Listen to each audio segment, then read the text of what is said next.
Admittedly, there's a lot of issues I could put together to make this list, so I wouldn't say it's a top 10, more as it's just a here's 10. These are covers that are one part ugly, one part expensive. Since we're looking at more expensive ugly books, we're not going to be picking apart those silly 90s gimmicky covers today, but mainly looking at older, antiquated ugliness.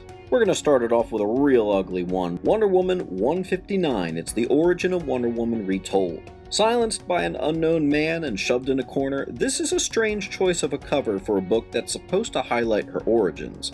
Now, at the time, DC liked to use purple backgrounds to boost sales. However, I don't think that purple's going to help it out here. The ugliest part about this cover is really the choices that were made. The overuse of text makes for a very busy cover, and one that leaves readers not too enticed to actually learn her origins. This book, in very high grade, demands about $150, and when encapsulated, a 9.0 actually has a fair market value of around $350, which increases exponentially once you go higher grade. Somehow that cover doesn't turn people away. Green Lantern number 7, our first appearance of the big bad Sinestro. This one just hurts. As a massive Sinestro fan, this issue is actually a surprisingly solid read and is a legitimate issue that explains a still true story of Sinestro, who was once the greatest Green Lantern that went rogue, and now it's up to Hal Jordan to overcome his elder and better, now dictator, of Korugar. With a lot of great panels to choose from, the cover art decided to focus on the weakest part of the story, which was a town of people being made invisible by Hal Jordan in order to protect them from Sinestro. Such a cool issue with a clever defeat of a longtime nemesis loaded with great origin story goodness is dragged down due to the wrong cover. Next up, we got Green Lantern 35, first appearance of the Aerialist. You're going to see this list has a few entries with harsh paneling on the cover, and this is one of them. It gets a little busy trying to squeeze these 3 panels on the cover, but what's most egregious is that Hal Jordan face. Dear God, why do I have eyes? Surprisingly, a high-grade copy of this can be anywhere from $50 all the way to about $100, but anything graded at 9.4 or higher is going to cost you over $500. And surprisingly, there's a decent amount of 9.8s on the census, each one worth over $1,000. Me personally, I would hate to spend over $1,000 on a 9.8 and be unable to display it because of that terrible face. Look at this gorgeous 9.8 white pages pedigree. What a beautiful piece of comic book history. God, put it away, it's hideous! Next up, we got Action Comics 197, going pretty early here. So much about this cover is painfully dumb and ugly. The concept here is some dude needs to get his collection of S-related shirts complete, and you can see where this is going. He needs Superman's shirt, not suit mind you, to complete his collection. A few things here. Really scraping the bottom of the barrel of ideas, are we? But also, who cares? Maybe even more boring than ugly, this one probably was no one's prized possession. Despite that, the fair market value of graded copies over a 7.0 are valued at over $500. It helps that it's from 1954, but that's a lot to ask for a goofy one like this. Not only is this the dumbest idea of a comic I've seen in a long time, it further underlines the fact that Superman's kind of a jerk by not just giving the dude one of his spare S shirts. Amazing Spider-Man number 37 gave a really underwhelming cover for the first appearance of Norman Osborn. I have always hated this cover. While it makes sense to focus on this character and not Norman Osborn, because it's a cover that follows the story within, the story is just too silly for my liking, and the cover ends up being memorable for all the wrong reasons.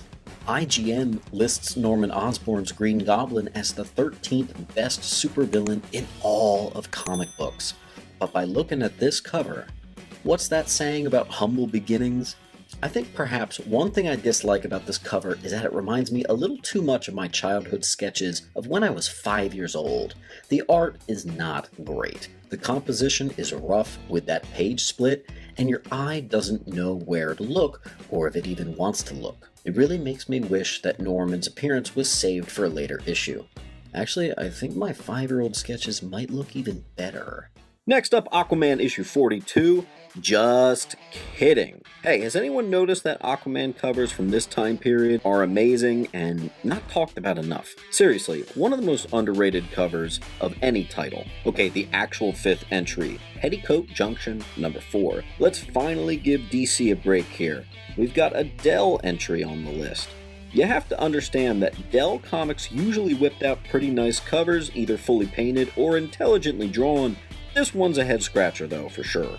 From the woman's startled expression, to her forward-haunched posture, to the bizarre Jack-in-the-Box magicians winking at the reader, this cover is about as enticing as a rectal exam. You're not going to break the bank on this one, likely spending $20 for a very high-grade copy, but its bizarre choices have to put it on our list today. Dell works better when they stick to their proven formula. Avengers 38, not as egregious as some of the others on this list. It is a key, and it is kind of an ugly cover. It's the first meeting of Hercules and Avengers. While many covers that feature character introductions are iconic, this is not one of them. The cover by Gil Kane looks like a quick paste up rather than a cohesive advertisement to a story. This is also one of those Silver Age covers that has floating heads, which is a really common tool used for this era. The problem is the expression on the faces don't convey any shock, danger, or awe, which doesn't help my theory that these were all drawn separately and just all copied and pasted together with no cohesive meaning. Quite honestly, it looks like they couldn't be bothered by the new immortal character. As far as Avengers covers go, this isn't their best work. Raw high grades of this book still fetch $150 though. Then Strange Tales 110, an extremely underwhelming cover for a massive Marvel character, Doctor Strange. Compositionally, this has some of the same issues as that first Norman Osborn cover. It's another cover split down the middle, but this one's bogged down with too much wording, bubbles, text, awkward layout, and a mundane color scheme. It's a shame Doctor Strange couldn't conjure up a better cover for himself. This is one of those covers that if you didn't know your comics, you'd walk right past without even giving it a look. It's not eye-grabbing, it's not indicative of the awesome character within, it's just not what this character deserved. You'd have a hard time not finding him on the top 10 of any Marvel's top heroes list, and yet he easily has the most forgettable cover amongst all of his peers. As far as Kirby covers go, I think Stan Lee should have come to bargain for something better.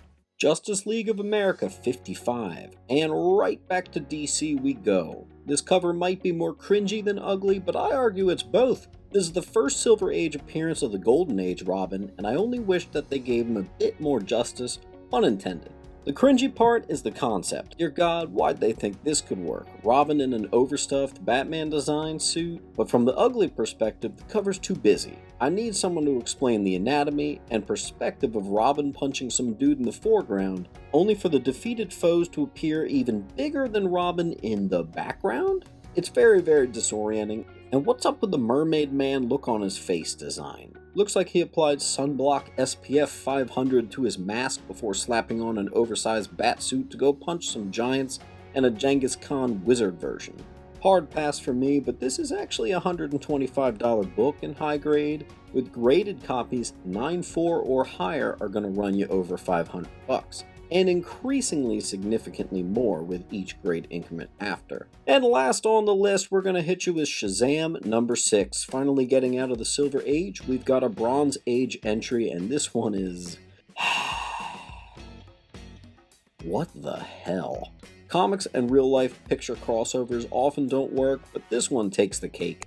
Maybe it would have been better if the pictures were spliced in so that the kids were actually looking at Shazam instead of towards the top of the comic, or perhaps were a bit better lit, but I'm not sure how much more it would have helped this. Also, what's up with that demon grandma toddler thing?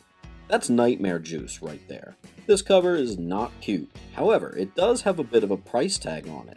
Arguably collected sheerly out of how ugly the cover is, this book in high grade, raw, will cost you $30 to $40, with 9.8s that do indeed exist, costing just under $200. I actually know a buddy that has one, as he collects terrible, cringy, and ugly covers. Good for you, dude. Well, there you have it. What are some heavy hitters that demand a lot of your wallet, but also aren't that pretty to look at? If you haven't already, please consider liking and subscribing, and join my monthly membership for exclusive giveaways, content, and more interaction. Planning on really beefing up my members section, so if you'd like to join, click this button. $1.99 price of coffee gives you the basic membership, and I have an even more exclusive tier with extra benefits for just a tad more. As I continue to move to making this channel the full-time gig, joining really helps out. As always, thanks for watching and keep on hunting.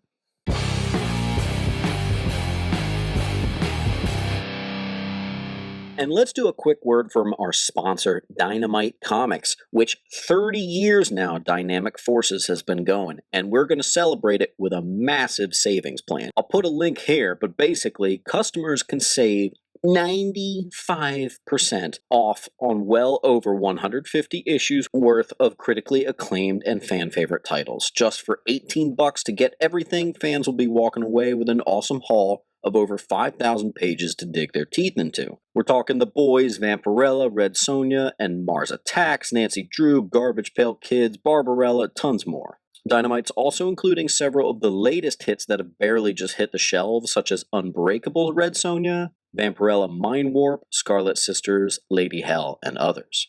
This is an incredible bundle on digital comics, but that's not all. Dynamite and Humble Bumble are working alongside World Central Kitchen to contribute a portion of the proceeds from the sales around the world. World Kitchen is a nonprofit organization that strives to provide meals to those in need in the wake of natural disasters and crises. You do not want to miss this 95% off, frankly ridiculously awesome sale.